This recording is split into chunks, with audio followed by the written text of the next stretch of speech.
Good morning and good evening to all joining us. Thank you for joining us for this really exciting webinar. We are thrilled to have you with us today. The title of our event today is Framework for Ayurgenomics in Rare Diseases. We have a very exciting lineup of speakers and thoughts that we will be hearing today. Let's look at our agenda for today. We will have a brief welcome and introduction, followed by opening remarks by Dr. Manoj Nesari, sir. We will have the main presentation by Dr. Mukherji, followed by perspectives from Dr. Seema Kapoor, which will then lead into discussion and Q&A session. Before we begin with today's event, I wanted to give everyone a brief overview of who we are. We are the Indo-US Organization for Rare Diseases. We are a non-profit 501c3 charity based out of Virginia, USA, and we work to combat rare diseases. Our mission is to empower rare lives by bridging nations. We were founded to address a key issue that hinders the advancement of therapies, which is the lack of diversity in rare disease research. And we do this and we aim to tackle this issue through various programs, all of which are patient-centered, as you can see here. Our key programs are our Patient Concierge, which is a tech-enabled platform for direct patient support. With omnichannel digital communications, we've so far supported over 120 patients from across the world. We have a coalition of 54 patient advocacy groups who have partnered with us for our mission. This is our Patient Alliance membership programs, and these groups have joined us from over 4 different continents. A Corporate Alliance membership program, which includes biopharma and other tech service providers with a passion and an interest in the rare disease space. Our research programs, which includes our research core, which is an increasingly larger network of clinicians, geneticists, and specialists to focus on rare diseases, and various grant-funded programs for research and education, as you can see here. As part of our research and education programs, we have published numerous articles, including those in peer-reviewed journals, which we can see here. We undertake a lot of awareness and education events, such as the quarterly webinar series like what we have here. We commemorate Rare Disease Day as the entire community does, with focus on various different aspects for the rare disease space. We have numerous events for art, science, and walk and run events for increasing awareness. And we have an annual conference, our Bridging Rare Summit. We participate in numerous forums to advocate for the rare disease voice and ensure that the rare patient voice is heard at all of these forums. And we try and help the rare disease community through various adversities like the COVID pandemic and improving accessible resources in regional languages. All of our programs are patient-centric and focused on building cross-border collaborations. We are highly focused on maintaining transparency and fostering a collaborative effort. As you can see, these are our partners in industry and non-profit space. This is a snapshot of our impact in the 4 years that we have been formed, with various aspects from advocacy to patient support. This is a glimpse of our board of directors, a stellar group of diverse individuals who leads our mission. And this is joined by various volunteers, interns, and core team members who are not shown here, who drive the mission tirelessly. If you wish to be part of our mission, partner with us in any of the ways that we have just discussed, please write to us at admin@IndoUSrare.org, and we would love to hear from you and have a discussion on how we can work together. I want to have a special focus on and throw a light on our upcoming event, which is our flagship summit, which is scheduled for November 2024. It's happening in New Delhi at the Indian National Science Academy campus, November 16th through 18th, on a variety of themes related to rare diseases. This we are doing in collaboration with All India Institute of Medical Science, New Delhi. Our keynote speakers lead a stellar panel of speakers and panelists, Dr. David Pierce on day 1 and Dr. Peter Marks on a regulatory keynote on day 2. We invite all of you to participate and partner with us for our summit in any way that you are able to sponsor, exhibit, advertise, speak or present a poster, attend and network, or be part of our gala and award ceremony. If you have any questions, please write to us at summit@IndoUSrare.org. Now on to the main event for today. Before we move on to the opening remarks, we have a small poll to assess the awareness of Ayurveda among all of the participants. I request Ramya to please run this poll. Please take a minute to fill out these very short questions. Yeah. Ramya, Yes. run the poll. Yes, Nisha.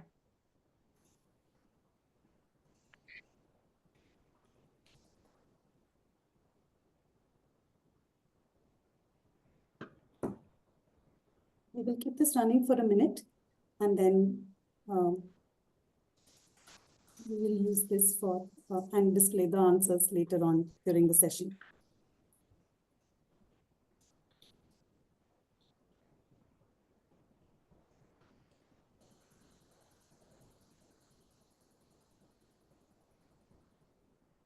Seconds more.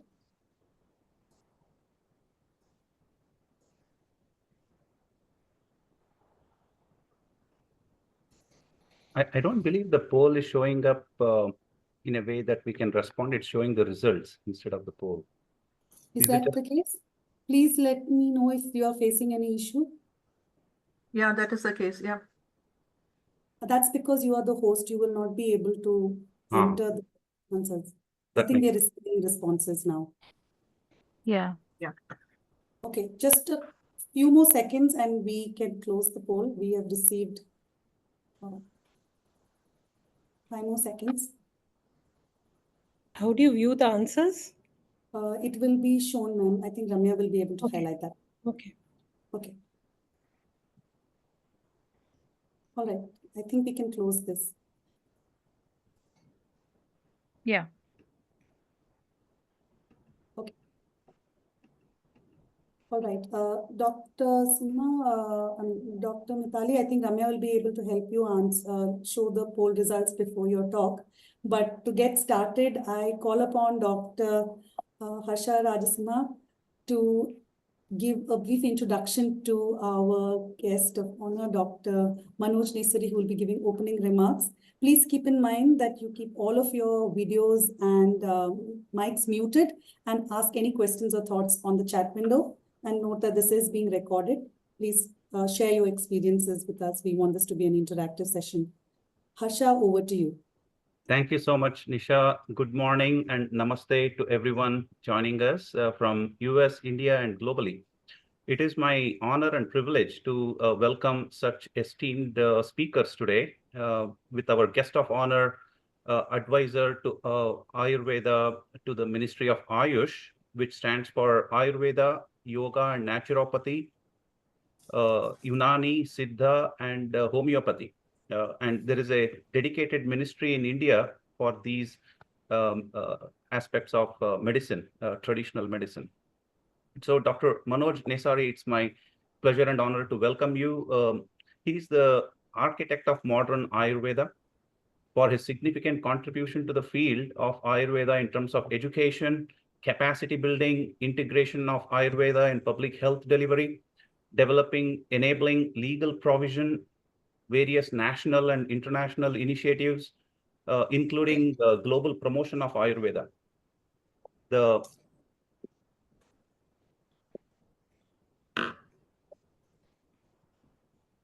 All India Ayurveda Congress felicitated Dr. Nesari with the title Ayurveda Maharshi in the presence of Honorable President of India in May 2022. He has a bachelor's degree in Ayurveda from R.A. Podar Medical College in Mumbai, a postgraduate degree in Ayurveda Internal Medicine known as Kaya Chikitsa from Institute of Postgraduate Teaching and Research in Ayurveda, Jamnagar, postgraduate diploma in disaster preparedness and rehabilitation from Guru Gobind Singh Indraprastha University. And he was the topper in Union Public Service Commission exams in 1991.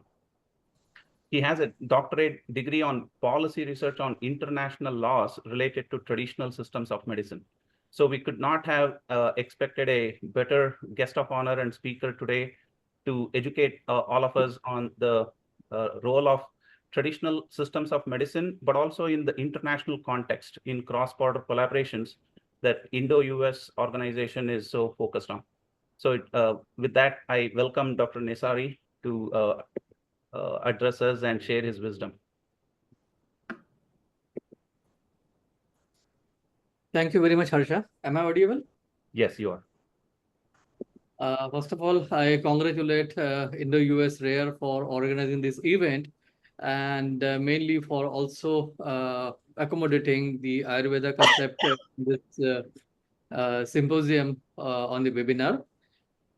As regards to the rare diseases, we know that there are more than 10,000 rare diseases which are prevalent especially in the US, and there are many diseases they are available or they are found in India as well. As far as the Ayurveda is concerned, Ayurveda has a specific mechanism of classification of the diseases. Like we have the international classification of diseases, and the various categories of diseases, they are classified into 30 different categories.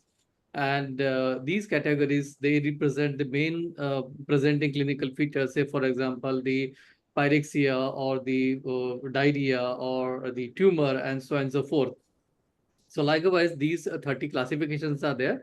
But at the same time, there are a number of diseases which cannot have a typical presentation and which can fit into a particular kind of category.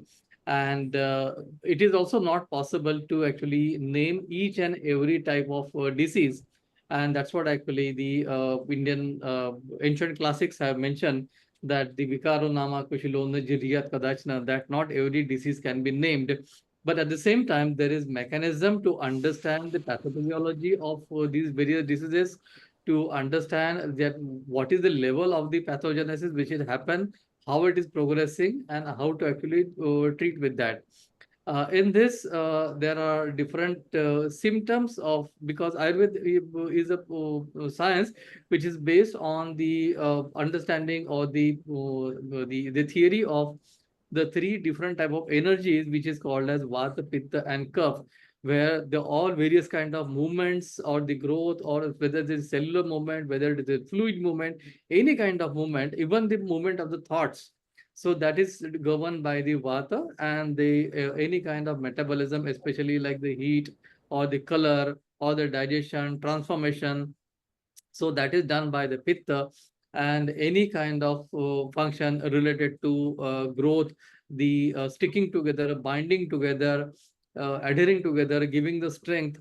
So this or the cooling system of the body. So that is called as the Kapha. Now this Vata, Pitta, and Kapha, they are responsible for maintaining the health of the body. At the same time, they are also responsible for causing the various diseases. And as we know that there are ups and downs in the various hormones or the various other biochemical parameters in the body.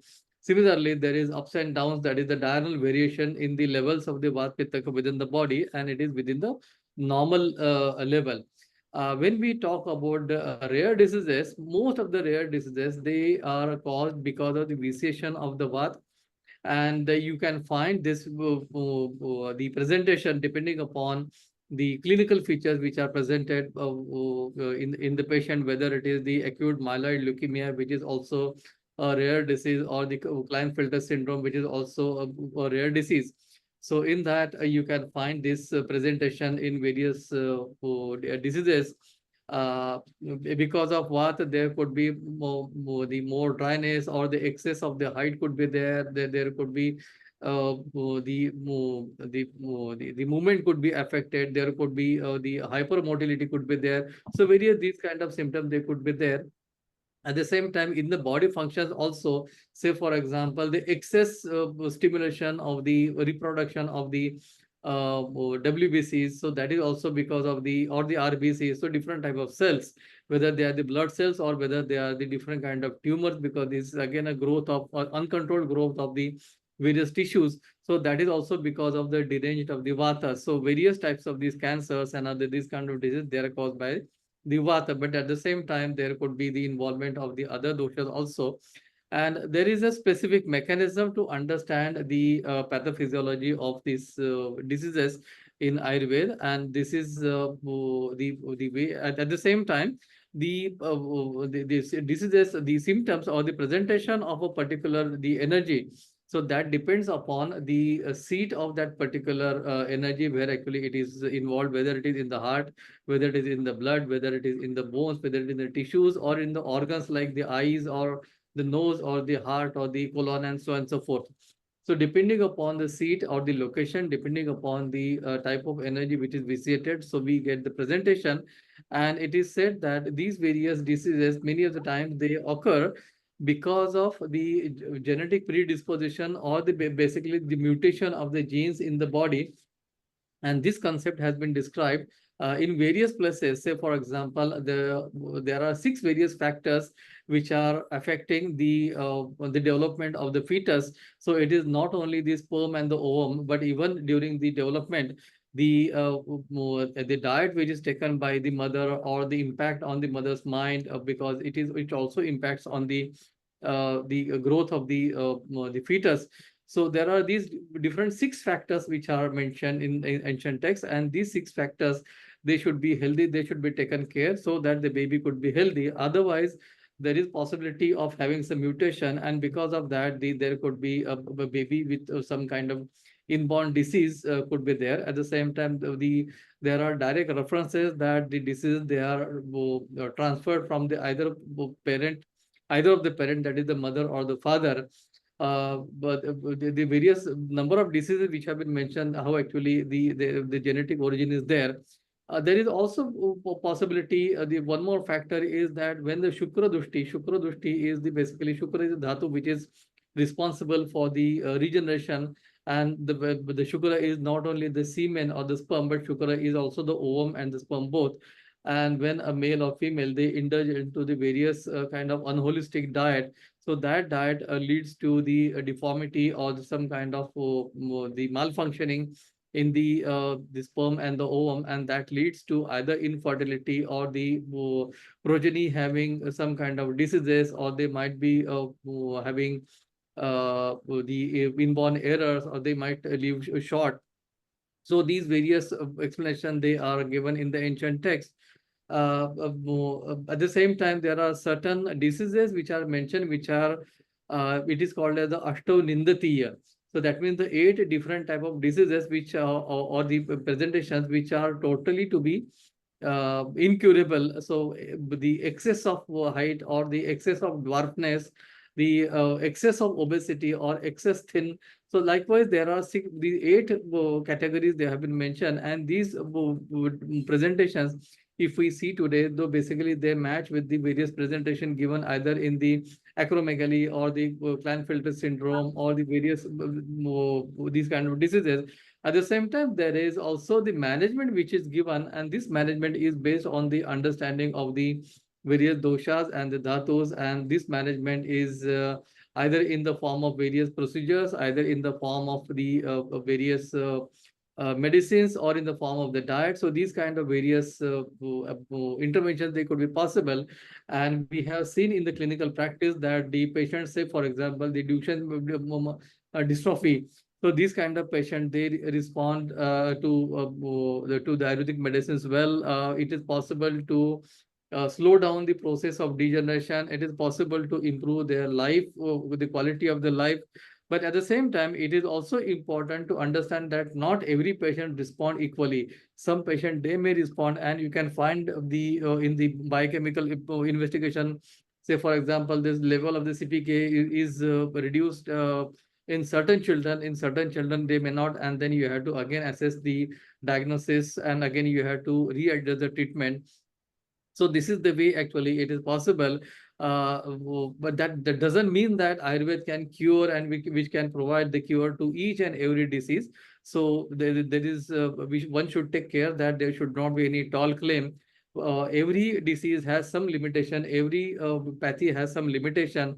Ayurveda has given the classification that which are the diseases which are easily curable, which are the diseases which are not curable. But even then, how actually you can give the comfort to the patient till whatever his last disease there. So these various interventions are there, and with this intervention, it is possible that we can provide some relief to the patient. At the same time, we are also conducting the research that whether the transfer of these such diseases into the next progeny can be prohibited by providing the Ayurvedic treatment. So this kind of research is also going on. So I'm very much thankful to the organizers to give me an opportunity to share the Ayurveda view in a very short, that is hardly in 10 minutes. It is a very big science. It is not only the diet or only some kind of wellness, but it is just like the hardcore medicine it is, and it is much more beyond that.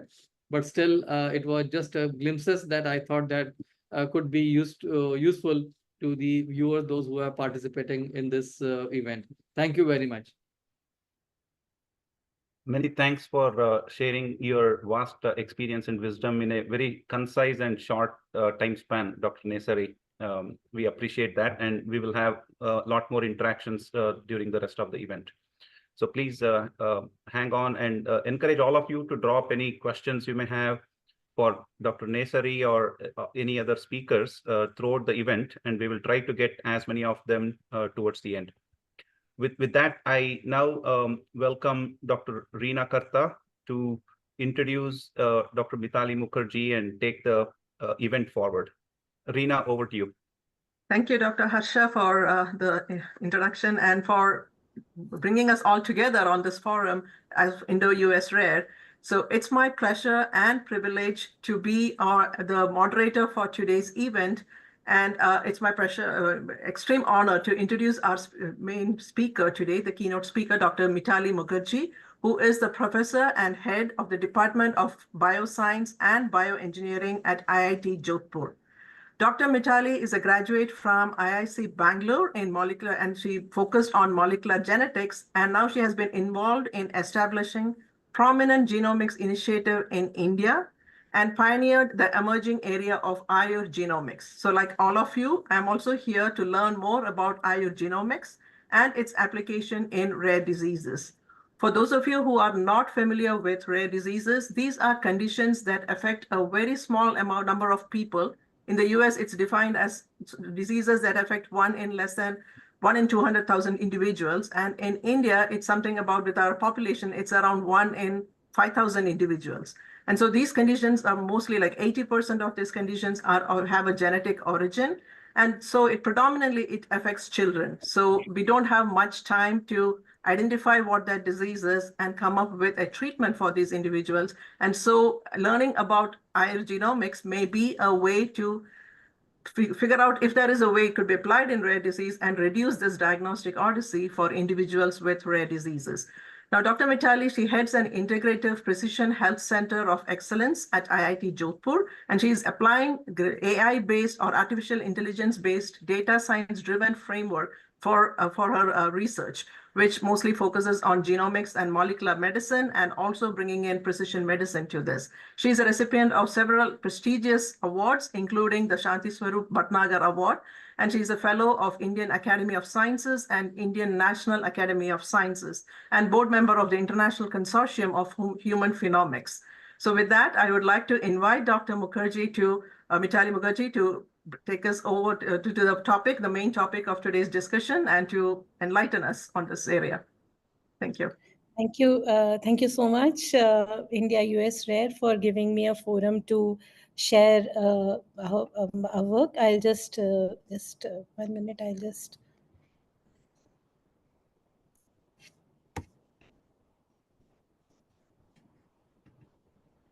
Yeah, is my slide visible, right? Hello? Yes, ma'am. Yes, it is. Okay.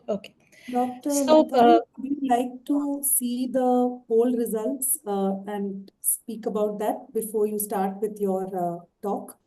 Okay, Just to give sure. Ravi, if you could share that, then Dr. Mukherji can walk through I'll stop sharing this, right? No, it's fine that it can stay on, ma'am. Okay. Yeah, Nisha, I'll do that. Yeah, thank you. So as it is coming on, I would like to thank the organizers for conducting such a unique kind of a webinar, and it gives us an opportunity to have crosstalks between disciplines and maybe solve problems together. So thank you so much, Dr. Harsha, Dr. Hina, and everybody who's on board, Dr. Seema Kapoor, to be able to come, and Dr. Manoj Nesari. He actually has been instrumental in setting up the Ayurtech Center of Excellence at IIT Jodhpur.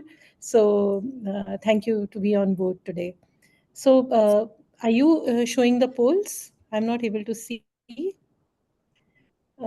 Yeah, ma'am, I'm it's sharing the visible result. to everyone. You are sharing slides, so you may not be able to see. Maybe you could Okay. Okay, then maybe I should stop sharing because I'm not able to see what you're sharing. Uh, Are you anyway, able to see me? Nevertheless, I shared a small poll with you because often Ayurveda is perceived very differently by different people. And as you might have seen in the poll, that many people do not perceive it as a system of medicine and do not take it as a system of medicine. Everybody thinks it's a grandmother's recipe, any herb, any massage, and it's Ayurveda. So that's something which I think you all need to think through, and maybe the presentation I'll make will make it more clearer. Also, most of us do not try to take Ayurveda medicine off the shelf and do not visit registered practitioner. Maybe we are not aware of the practitioners, and very surprising, and this has come anywhere I've taken the poll, people think that there are no side effects of Ayurveda medicine.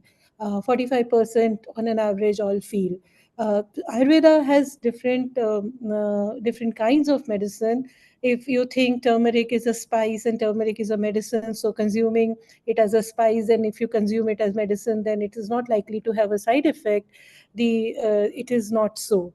So if we think of Ayurveda, it's a system of science which has evolved many years, thousands of years back, extensively documented and registered practitioners. So you need to be aware of these facts. So that's why we ran this small... I can summarize the results. So we have about 18% who is our family member of a patient, about 5% is a patient.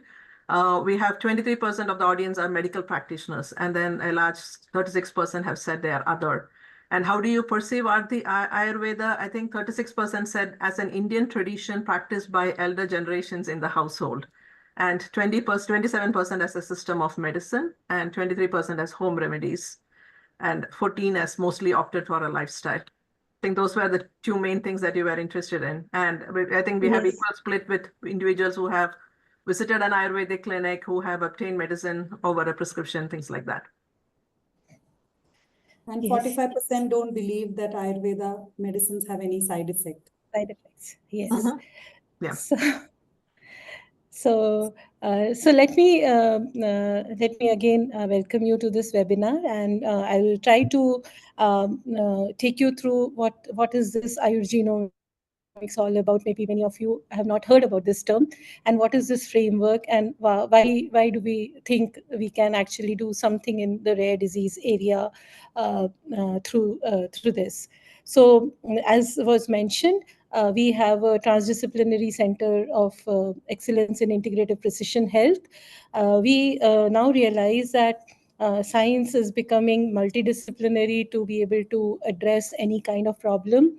And with artificial intelligence one can actually try to learn from the natural systems and implement it in a larger scale through better AI tools. So for that, you need to actually coexist with engineering. Those slides are not visible. So My sorry. slides are not visible. Sorry, please screen share. So sorry to interrupt.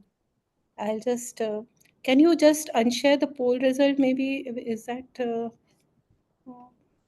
let me just share again. Yeah, share again, ma'am.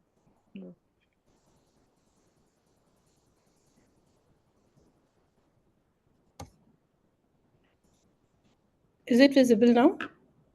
Yes. Yeah, it's better. Okay. So this is where I was. So we have this school of artificial intelligence where large number of people, faculties from different departments can solve problems together, and that's where we have set up this center and center of excellence, which is supported by Ministry of Ayush. And this is the first of its kind of unique initiative in the country, which combines electronics, digital health, and AI for realizing evidence-based Ayurveda solutions. So I'll come to that, what we are doing over here. So as we all know that in any disease, there are a large number of places where intervention possibilities are there, and this is where individualized medicine comes in the fore.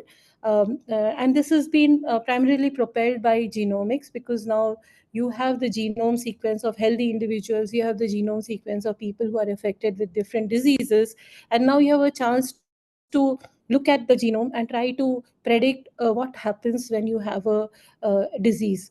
And that can be important at all stages, from pre-womb to tomb, as it is called, so that you can plan a baby, you can look at what is the genomic signature in a fetus if there happens to be some disease running in the family. You can prevent the disease. You can have kind of look at host pathogen interactions. You can manage cancer. Then you can look at drug responsiveness. You can increase health span.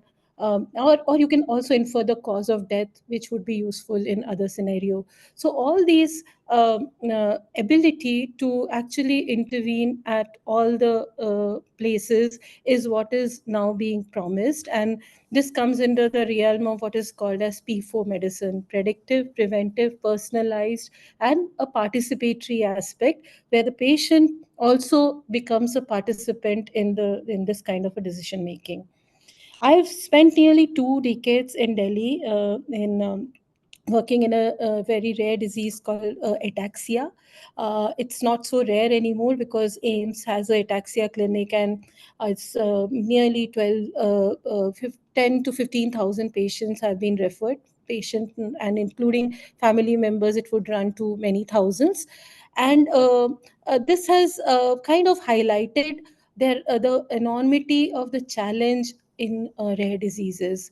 Though it impacts fewer number of people, but if it is endogamous in a population, then it can impact an entire community. There is a variability in the kind of mutations, as a result of which there's a problem in how you diagnose the disease. More importantly, how you predict what is going to happen. What are the kind of modifiers? There are large number of autosomal recessive, autosomal dominant, mitochondrial. So one such class, meaning there are 10,000 diseases, ataxia happens to be one group of disease.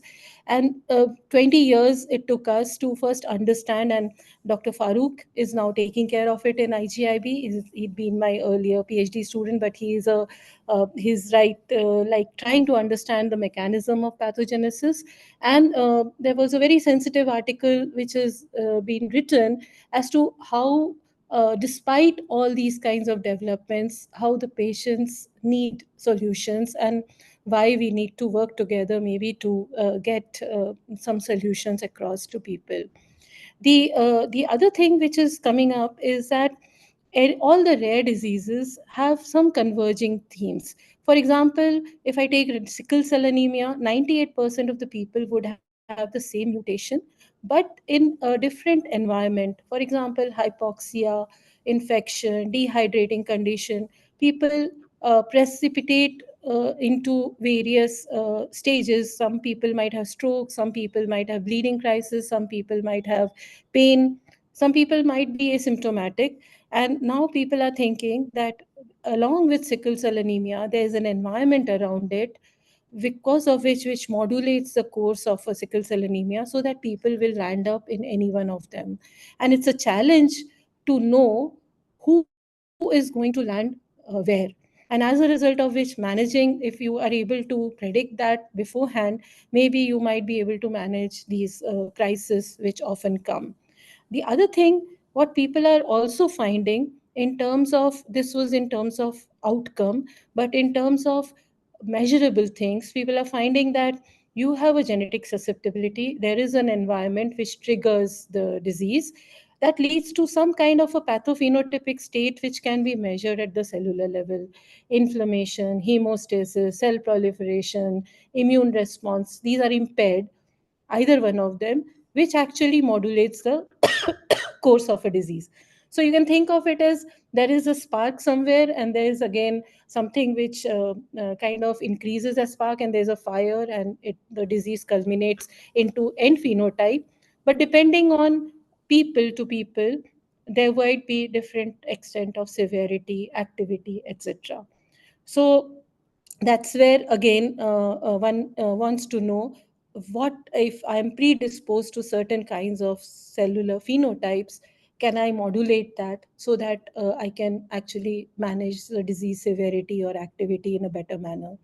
And the other thing which is coming out is that typically rare diseases have been treated in a syndromic manner, in an organ specific manner, though it's syndromic manifestation. And as a result of which, they have all got fragmented into different diseases. But when genome sequences are happening, one is finding that lots of connectivity are there, that the same gene can be part of two different diseases, and one disease can have different genes. So as a result of which, things have become much, much more complicated. And now is the time when people are looking at systems approach, looking at the whole system perspective. We find that it's a syndrome, but more normally we look at it in an organ manner. In this context, precision health management, which has been is a very contemporary thought after genomics. Ayurveda already has something described which could be actually called as precision medicine, and this is also being acknowledged by people across the world. And if you look at the so these are shlokas which date back to maybe 5,000 years documentation. For example, this is Charak Sutrastan, meaning that's the place where all the principles and all are described. It actually talks about aim of Ayurveda is how you maintain health in healthy and alleviation of disorder in diseased. So you can see they actually talk about an individualized perspective. And this is what got me into this area, and this is what got me to how we can actually understand this ancient science in today's language and whether that can help us. As Dr. Nesri mentioned, Ayurveda has vivid descriptions about diseases, causes, therapeutics. This is just to show people think that this is just come, but there are descriptions where Ayurveda says that there are diseases which are curable or not curable, sadhya and asadhya, and curable also, easily cured, difficult to cure.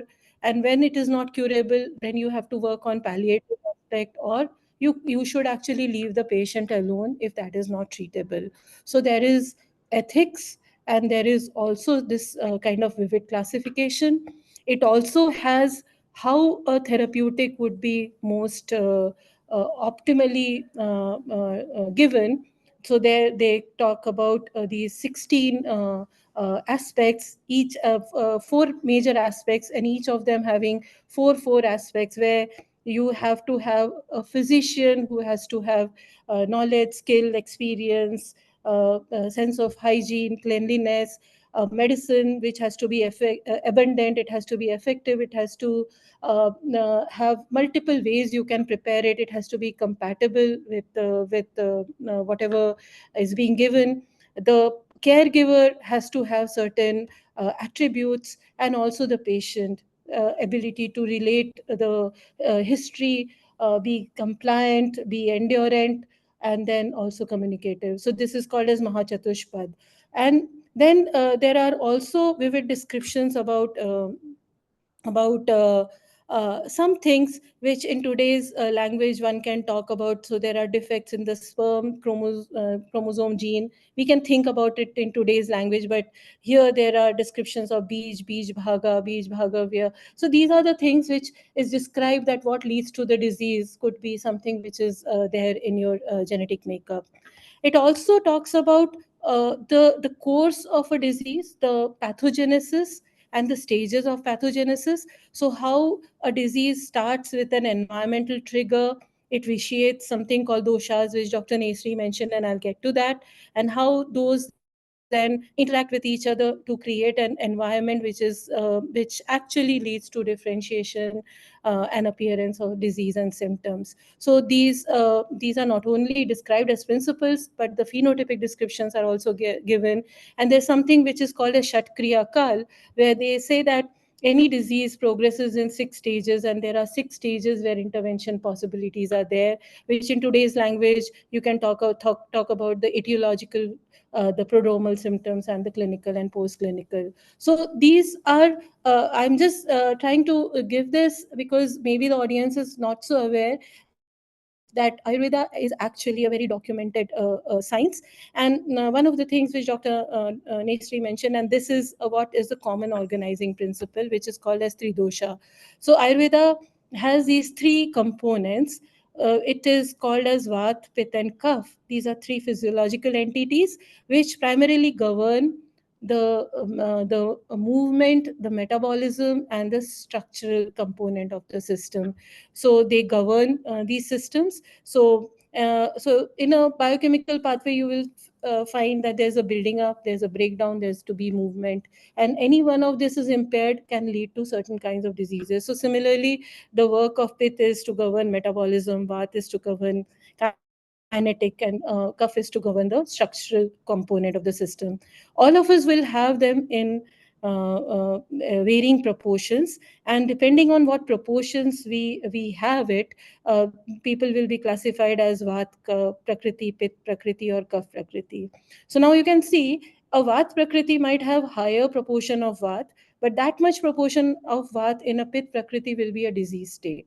So that's how Ayurveda describes baselines of an individual in terms of doshas, and they can assess the baseline, and perturbation from those baselines are the signatures of diseases, which is called as Vikriti, which will be different for different people, because if Vat is homeostatic state for you, it could be aberrant state for Pit, so it will be Vikriti in Pit but might not be Vikriti in Vat Prakriti.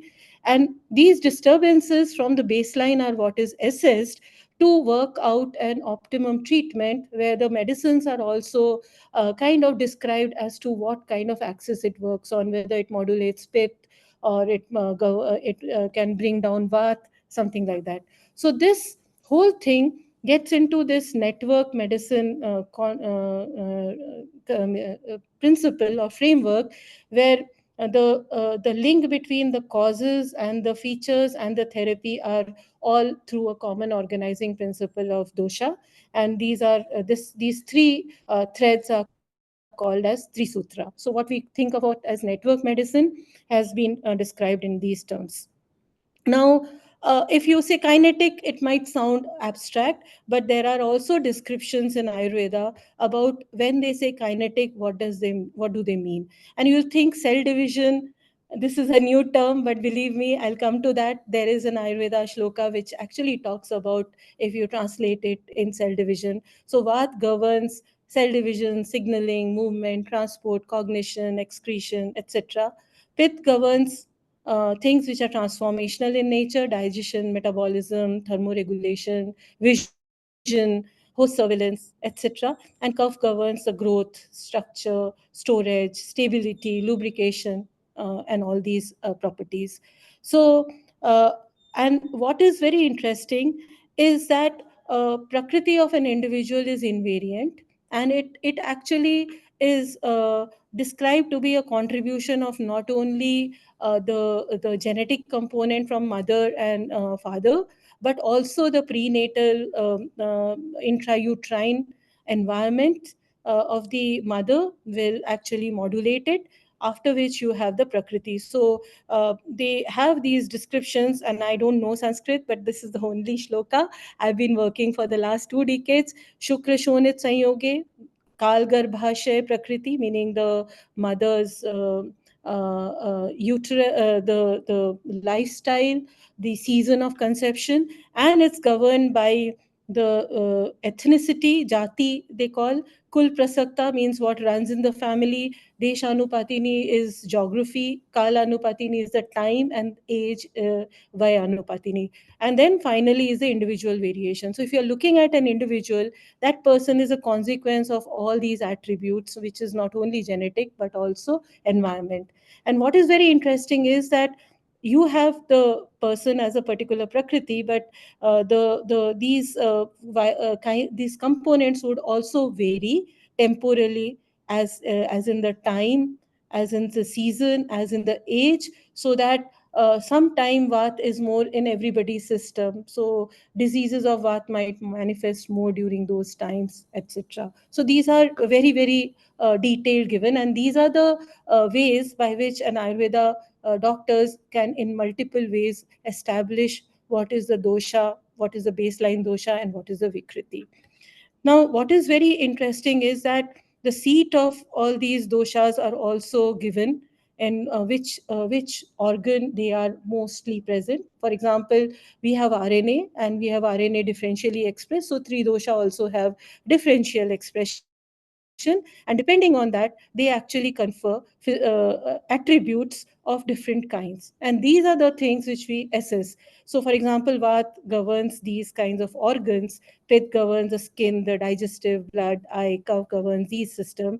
So this will manifest in the way we walk, physiological attributes, body, anatomical features, appetite, blood cell, visual memory, size, bulk, etc. So one can actually look at a person's phenotype to arrive at what kind of prakriti that person is. And that's how prakriti actually is a window to understanding a person's health, a person's likely response, a person's disease trajectory, and a basis of how you manage the disease.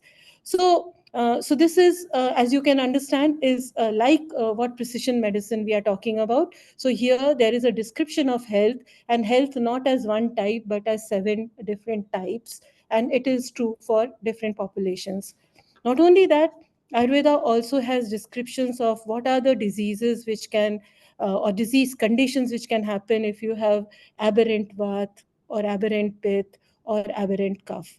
So these are some of the diseases. They are described in Sanskrit, but if you have an English interpretation, some of these things can come. So as I mentioned, modern medicine and Ayurveda are distinct in the way they look at the disease. One looks at the organ, the other look at the system. One treats the organ, the other does the holistic. One has specific molecules, the other work on a polypharmacological basis. So instead of looking at two sides, can we actually bridge this gap so that we have the best of the both world?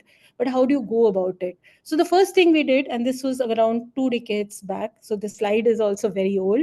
So we had a working hypothesis that supposing these are described, and these are described in modern languages also. So if we take people who are of different prakriti type and study them at the genomic level, will I see the differences, and whether those differences would have any meaning? And if that is true, then could we port this kind of a knowledge to today's world? So this was the basis of having this Ayurgenomics concept. But we went around trying to do this. So what we did was we took people of a same ethnic background, same age, took their did their phenotyping, looked at their blood expression, their genetic profiles, their biochemical profiles, and then try to synthesize the observations to see whether when we classify people differently, do they show differences at the molecular level. So this was our first paper, which came in 2008. It took us nearly 6 years to complete this, but we got some very interesting correlates of Prakriti at the biochemical level, even at the genome-wide expression level. This is just an abstracted version of what we got, but these are the processes which define differences amongst Vat from Pitta and Kapha.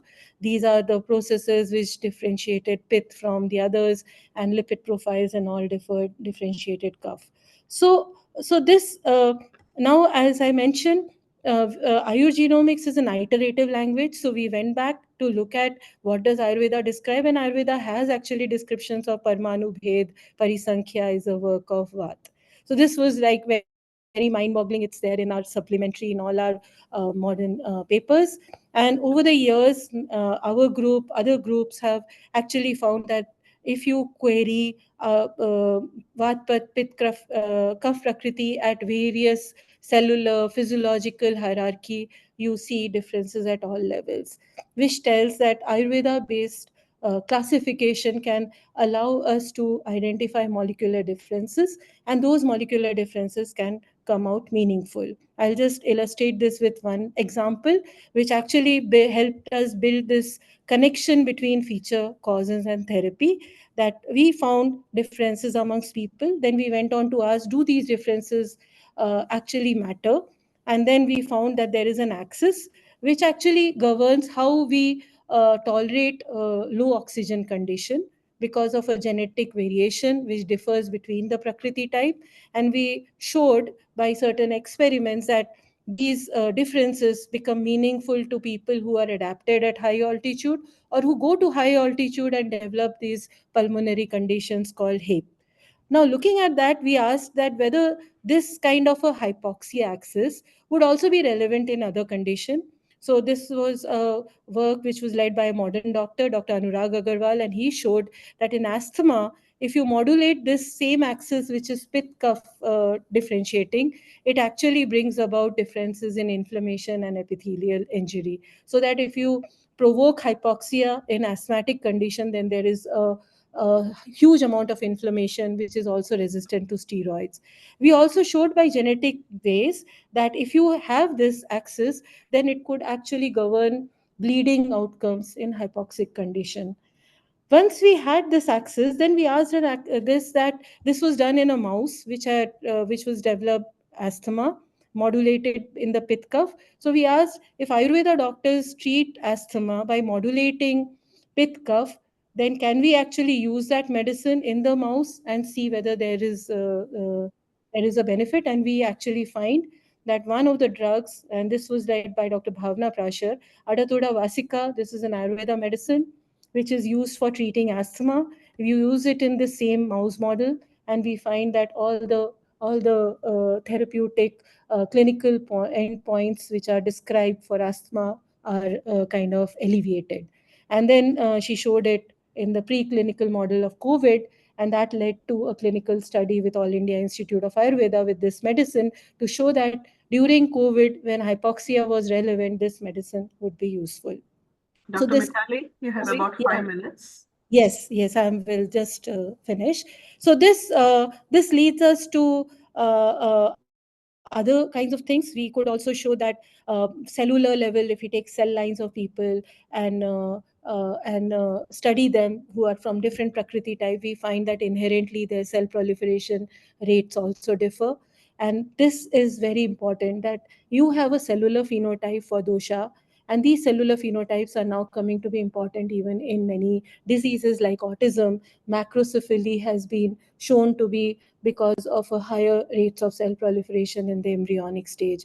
So is it that if you have different Prakriti type, they would have different phenotypic manifestations because of differences in such kind of cellular state? So this now we can start to relate. So now supposing you give abnormality of cell cycle in a particular database which allows you to query this, you get to certain kinds of diseases like Fanconi anemia. And then if you look at Fanconi anemia, what are the genes? You get the genes. And if you look at the genes, it is actually linked to cell proliferation and all those kinds of things, which is also something which correlates with Vata. So now, if we have doshas as a molecular correlate, then can we start to make such kind of sense? And that's what we are trying to do in Ayurgenomics framework, where we now know that doshas molecular correlates of dosha can become interoperable, and we can then start to thread this in various ways, including how we can use it in integrative medicine setting. So this is where now we are in Ayurtech trying to do that. We are trying to build an interoperable language through these framework. For example, in the human phenotype ontology, if you look at the organ centric view of a bleeding disorder, you get 9 syndromes.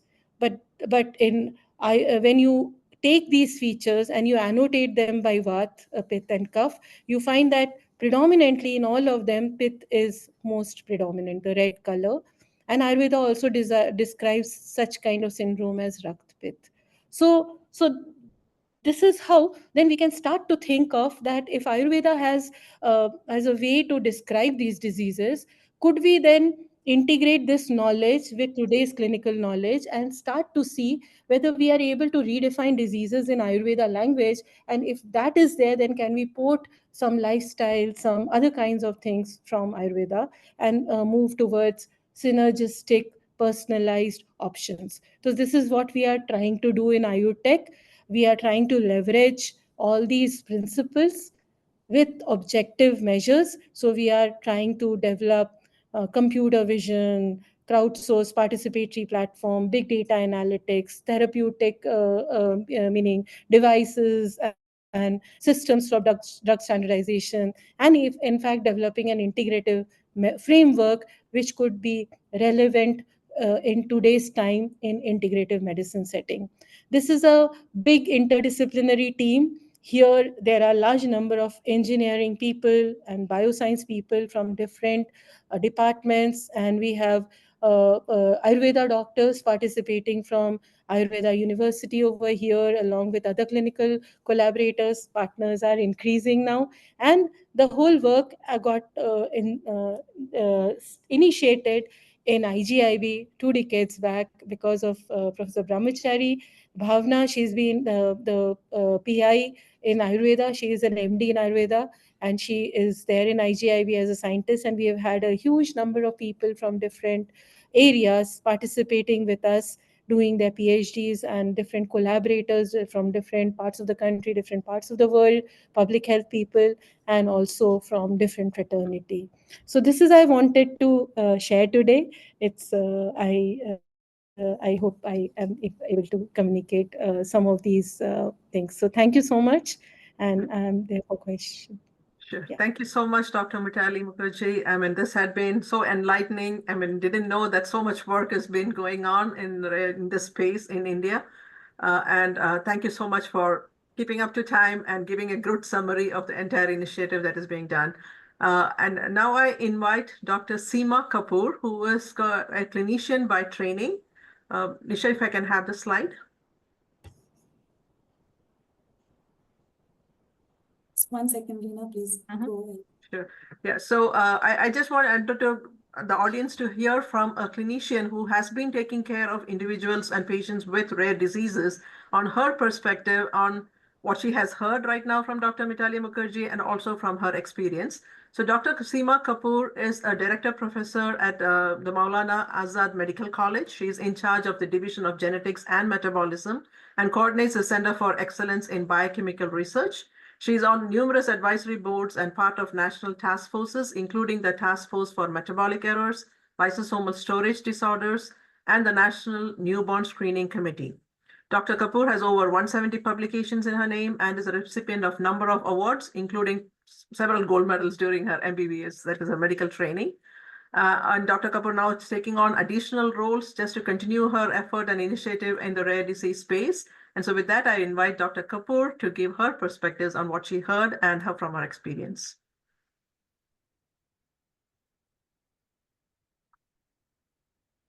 Dr. Kapoor, you're muted, I think. If you're speaking. No, I have. Am I visible now? No, we cannot see you. Okay. Now I think you can see me well. Yeah, we can. And you can hear me as well. Yes, we can. Yeah. Mm-hmm. Right. So it was a scintillating talk, I think, by Dr. Mitali Mukherjee, and she gave us an insight on something which occurred thousands of years ago. Mm-hmm. And let me just bring to you a very simple example. We have a cultural taboo in India that for the first 40 days, the mother and the child are left alone and nobody can visit the parent duo except the mother-in-law or maybe 1 or 2 people. Now, what could have been Veda's science behind this? Probably this is the time that neonatal sepsis apnea, which can be monitored while the baby is being breastfed, would actually really be important. So I think these sciences which were there about thousands and thousands of years ago know much more about diseases than we do now. Yeah. So I basically deal with rare diseases, and MAMC is a center for excellence in rare diseases. Let me just bring you a little bit about the rare diseases. It's grouped into 3 categories. Category number 1 is those in which one-time treatment can cure the disease. And these are those which are curable by bone marrow transplant, liver transplant, or kidney transplant. The second group of disorders is those for which there is low-cost therapy, like IV immunoglobulins, growth hormone therapy. Group 3 is a disorder where we really need Ayurveda help, because group 3 is a very complex disorder. Now, in group 3 disorders, you have disorders in which there are therapies, but they are beyond the capacity, economic, either of the country or of themselves. Right now, the country is focusing on at least 4 disorders like Gaucher disease, Fabry disease, spinal muscular atrophy, and Pompe disease. But these are just 4, and we have more than 10,000. Now, bringing Ayurveda and rare disease together, let me just tell you what happens in a rare disease. There is an enzyme which is deficient. The enzyme which is deficient is controlled by a gene. This enzyme is likely to degrade a macromolecule or a small molecule into further molecules. If it's a small molecule, it breaks it down into energy. If it's a large molecule, it breaks it down into small molecules. Now, these molecules, if these enzymes are missing, keep on accumulating in the body and can cause damage to retina, to the heart, to the liver, the spleen, the skeleton, and a lot of other organs like the kidney. So you must have heard from Mitali that there are different type of doshas where these different type of organ systems get involved. So if there is a constellation of certain disorders amongst these rare disorders in these doshas, then one can look at, if not totally curative, rehabilitative and palliative therapy for the time being till we get all the metabolomic natures of all these diseases.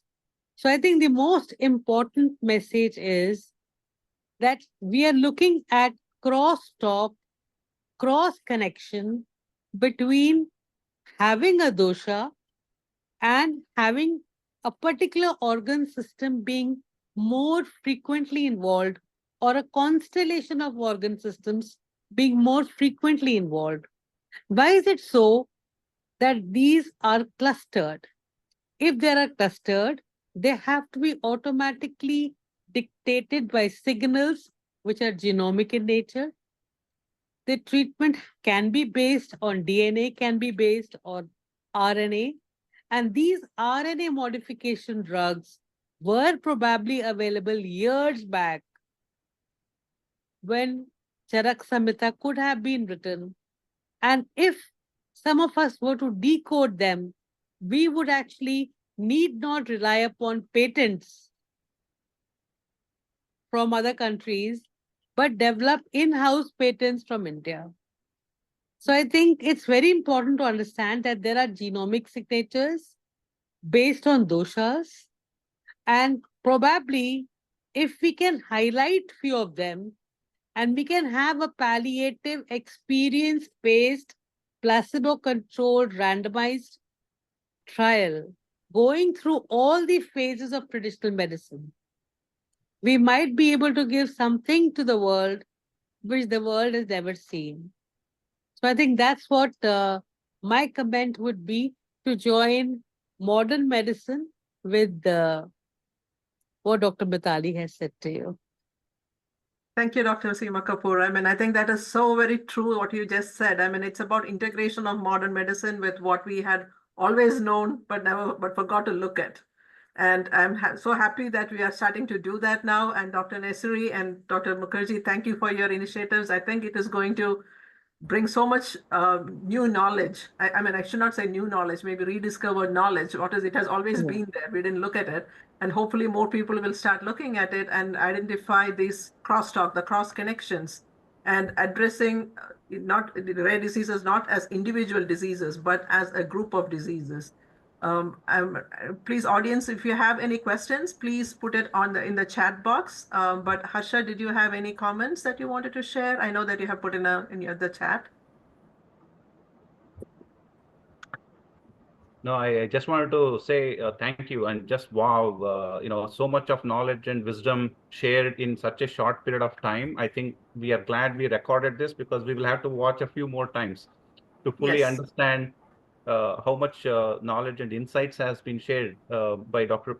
Mitali Mukherji and rightly described by Dr. Seema Kapoor, that this is 1,000-year-old and many 1,000-year-old wisdom that has been passed on. And I think we are grateful that you were able to concisely summarize such knowledge. I think we look forward to a lot more collaborations and many more sessions.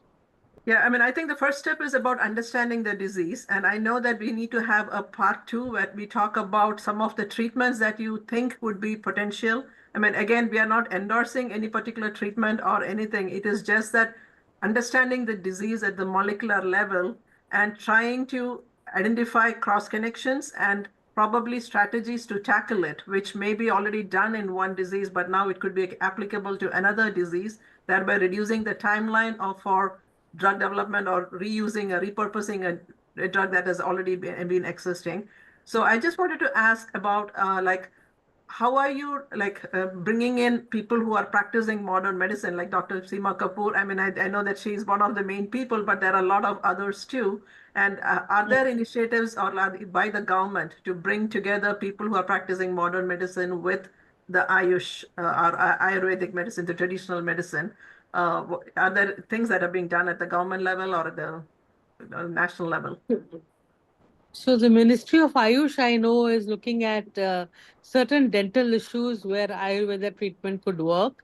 And I'm one of the co-investigators for the project sanctioned at Maulana Azad Medical College.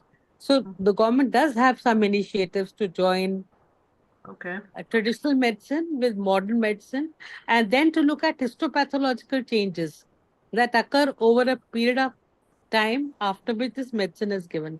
I think there was a question in the chat box by Mr. Vikas Bhatia. Yep. Yeah. About most of the rare disease, I think I mentioned it affects, unfortunately, the children are the ones who are more affected. And how can Ayurveda help, or maybe the traditional medicine can help?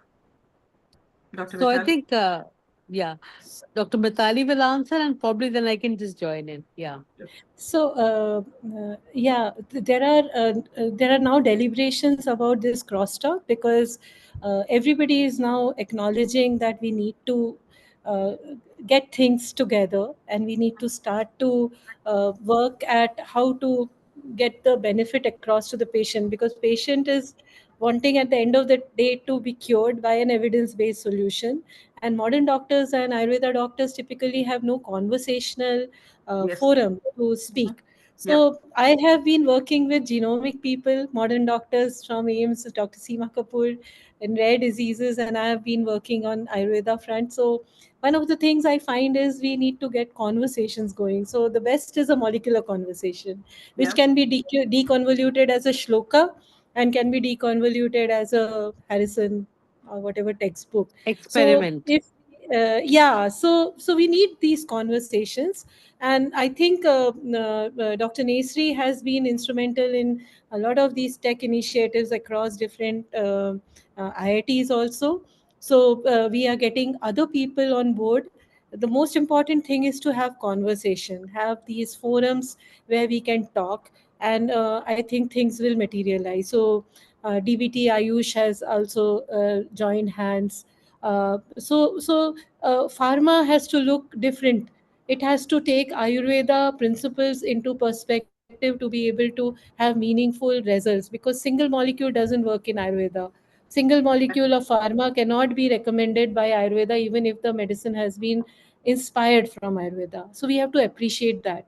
So we have to have different frameworks Mhm. where polypharmacological aspect can be understood in objective way, and for that modern people have to come on board, and we Mhm. need to understand phenotypes or the language of Ayurveda, so natural language processing and all can be used. So we Mhm. need systems, and now I think is the right time, and we can have people on board to do things.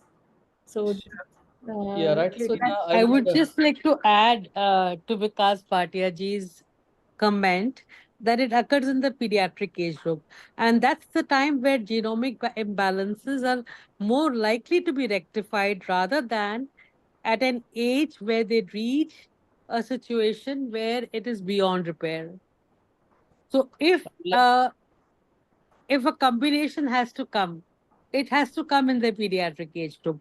So that long-term effects of damage, cellular proliferation, apoptosis, and all the other molecular pharmacology might be challenged. So I think, Mr. Bhatia, it's very important to understand that this is the time that this combination is more likely to work. Yeah, I think Dr. Nesari had Yeah, a I would comment. like. Yeah, I would like to respond to Arina also, as well as the comment made by Harsh also.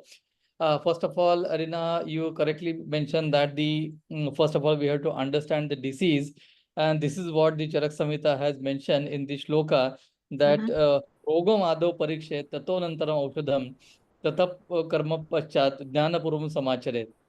That means, first of all, you have to understand the disease. Rogam ado pariksha. So you have to understand the disease, what the disease is, how it occurs, so on and so forth. Tatonantaram aushadam. Then you have to examine, you have to understand the intervention or the medicine or the drug. And then tata karma. So any kind of other therapy other than the drug. So these are the three ways actually it has been mentioned that how to do it. Now coming to how actually we integrate now since last more than a year, or rather almost say 2 years, the Ministry of Ayush and the Ministry of Health. So they are working on developing the integrative medicine policy. There were more large number of groups of people. They were actually incorporated into the various groups, into the discussions. They belonging to the education sector, belonging to the public health, belonging to the drug sector, belonging to the research. So from the various sectors, and there was a lot of deliberations on that. And after a lot of deliberations, now the draft policy is framed, and this was steered by the Niti Aayog. So we are actually going to have integrated medicine policy in a short while, I expect so. So on one side, we are working on the policy. At the same time, there are many other initiatives to have this integrative approach. We have established the Integrative Medicine Center in All India Institute of Medical Sciences in New Delhi. Similar kind of centers are being established in other institutes as well. At the same time, the All India Institute of Medical Sciences, the AIMS, and the Ministry of Health. So they have now in the process of establishing a department of Ayurveda and the integrative medicine in different AIMS. Now the some part of the Ayurveda, it is now introduced into the syllabus of MBBS as an elective. So this is one more Oh. step towards the integration, Mhm. because education is very important to understand how to go forward and how to actually integrate both the things, how to bridge. Yeah. Yeah. I think we might have lost Dr. Nesari. But maybe when we wait for him to come back, there's a question about how effectively we can incorporate the precision medicines in clinical practice. So so in this if it's for Mitali, yeah, or I can answer it. Yeah, I think let's, Dr. Mitali, maybe you want to take a stab at it Uh, first? I think is the precision medicine being talked about in the context of Ayurveda or modern medicine? Because It could be both. I think, I mean, yes, both could of be you can both. give it. Mhm. So in Ayurveda, this precision comes in because of an understanding of a person's baseline and person's perturbation, and a wide variety of modalities which they know from food, whether it can increase Vat Pitta Kapha, medicines, lifestyle, even temperature or geography.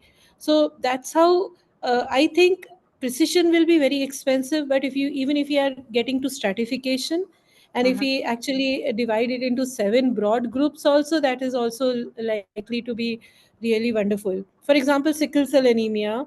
If you say hypoxia, now you saw cough pith differ with respect to hypoxia outcome. So, Mhm. supposing a sickle cell patient is of a prakriti of pith or cough, he might have a hemostatic or a bleeding outcome. The intermediate pathophenotypes through which it goes are also mappable to doshas. So now we have not done the threading, but supposing we do prakriti of a sickle cell patient and try to follow them up, that do one set of people always get a bleeding problem, one get pain problem, then they are likely to be pain is a vat vikriti. So vat individual can have mostly vat vikriti, so they might have more pain, pith might have more bleeding outcome, cough might have more thrombosis. So if that is the possibility, then vat pith cough modulating food or recommendations can keep those kinds of things in check. Yeah. So that's how you can start to map it. Not necessarily always take the medicine, which people have are wary of unless there is an evidence. But there is so much in principles itself which can be used for scaffolding the information or integrating information, which are there by modern objective methods. Then we might be able to also do some good things. So that's how I visualize it. Sure. Dr. Kapoor, Seema Kapoor? Yeah, so I would like to actually cite the example of cystic fibrosis. So Mhm. if you have a particular mutation, which Yeah. is Delta 508, then probably the drugs Will work. lumicaftor and ivacaftor work. But Mhm. if you don't have the mutation, you have other potentiators, other modulators, they work on another mutation. Yeah. So it is so much personalized that if you have one particular molecular mutation, a Mhm. drug will act on that mutation. Similarly, for DMD, if you have an exon skipping therapy and the exons are numbered 50 or 51, and you have an exon skipping therapy, for that patient, you skip the exon, maintain the reading frame, and bring out the right product. So, Yeah. I mean, for modern medicine, it being close to all the 4 Ps, there is no doubt. Mhm. But combining this, I think the basic idea of this seminar is that there is lot in modern medicine and there is lot in traditional Yep. medicine. Yep. Mhm. The right time, it's right time to get together to work Mhm. to see what combinations offset the effects of modern medicine, ameliorate them, and bring a better quality of life in the patients who have these rare diseases. Yeah. Yeah. I mean, I think that's so rightly said. I mean, the time is right, and we have the technology and the bandwidth to integrate these both concepts. And also, I think we have the manpower too. I mean, it's just a question of bringing people to this table, all different stakeholders to this common table. And there are 10,000 different rare diseases, and only 5% have treatments. So there is a lot of work that needs to be done so that we can at least help a fraction of the population who are affected by different rare diseases. I know there are more questions out there about how challenging it is to understand the text in Ayurveda, and how does Ayurveda refer to genes, DNA, RNA, gene therapy, things like that. Maybe we have 2 minutes, maybe quickly you can take a stab at it, Dr. Mitali. You're muted. You're muted. So you have to understand that today's nomenclature has to be deconvoluted into yesterday's nomenclature, right? Mhm. And how do you make these connect? So that's why you have to have a common kind of a ontological framework, that if Ayurveda says this, it equates to this, right? Mhm. So Mhm. for this, then you need to have enough number of some cases referred by modern people and observed by Ayurveda doctors, and then they have to be brought to a platform of a common phenotype Consensus. framework to be Mhm. able to understand what is mitochondrial disease in Ayurveda, right? Yeah. So for that is why we are building up this Ayurgenomics framework. It's an iterative framework. It's not that I have done one thing and then I get some molecular correlate and I report it. We go back to the Ayurveda text with that molecular correlate to understand whether such kind of a textual correlations are there, and then we take it to the next level. So that's how we need to first understand how to build language, build two languages, just like we have Indian languages, Sanskrit and maybe some Bengali or Malayalam. How do you make conversations with each other? So you have to find a common point, and that's what we are trying to do. Okay, so there is still more work that needs to be done in Yes, integrating the modern yes, language with the ancient language. And I know yes. there are a lot of questions around treatment, and I would encourage you to stay tuned because we are planning for a second session where we can talk about what medicines are out there in the Ayurveda world that may not be particularly directed on certain rare diseases, but maybe at least there are molecular evidence of some benefit. But again, we are not endorsing any treatment. It is just research-based, evidence-based knowledge that we want to share. And that would be a part 2. And there are more questions around treatments here. Maybe you can answer some of these online, Dr. Mitali, like we may have a couple of times, but Dr. Nesari, did you have any closing comments? I know we lost connection with you. You were mentioning something. Yeah, I was mentioning about the integration, what the various steps they taken by the Ministry of Ayush, not only with the medical science, but also with the technology. So IIT is one, the another is the CSIR, and a lot of work is being happening with the CSIR. We have also joined hands with the DRDO as well Okay. to have the research. So we are covering, and at the same time, the ICAR also. So it is not only limiting to the human being, but also with the veterinary science and the agriculture. So a lot of research has been happening at this kind of integration because there are various aspects of Ayurveda. So though actually it is Yeah. beyond the scope of the today's subject, but I thought just to share with you. Yeah, I mean, I know that it may be a series of seminars or webinars that we will have to do to cover all the topics, but this is a great start. And I would like to thank all of our speakers or all of our panel members today for their time, their effort, their work, that immense work that has been done in this area. Dr. Nesari for the initiatives, Dr. Mukherji for the bringing up people together and starting this big AI consortium and initiative around this, and also for the community of rare diseases. I mean, I'm sure Dr. Kapoor will agree that how much frantically the families are looking for new treatment, something that would make them feel better. It may not be curative, but some tools that the doctors could use to manage the conditions. So with that, I would like to conclude today's webinar. Yes, Dr. Nesari, go ahead. Yeah, one actually comment regarding the Harsha's comment that whether there are some kind of word for the DNA and the RNA, etc. in Ayurveda. So in a shlok, it is mentioned that yasya avayavasya bijo bhagah upatapta bhavati tasya avayavasya vikruti upajayate na upajayate chanopada. So this is a shlok in which it says that it is the bij or the bij bhag, the part of the seed. If it gets affected, and to what extent actually it affects it, so disease will manifest depending upon what part is affected in the seed and to what extent it is affected. So this is the description that we get, and then there are many other references in that. Thank Yeah, you very much, Dr. Nesari, for that. Really appreciate that. And also, I think we look forward to your advice and guidance in making Ayush a integral part of the national policy for rare diseases and how we can collaborate in a transdisciplinary way between molecular medicine and the traditional medicines. All of your guidance, ongoing guidance will be very essential. So looking forward to ongoing conversation. Pleasure to me. yeah. I mean, Thank you. thank you so much. I have two other closing comments. Nisha, maybe you want to pull up the slides? Just two announcements, actually. We are still planning for the session 2 of this webinar, but we do have 2 other events. We had, as Nisha had mentioned at the opening session, opening comment, she had indicated about our Flagstaff event on that, which is our annual summit. This year it's going to be at New Delhi from November 16th to 18th. So hopefully some of us can meet at that event. We can sit down with the Ayush Ministry group and have a discussion around how can we contribute to this initiative. And we also have a different webinar that is coming up in August. This is on the chemistry, manufacturing, and controls in drug development.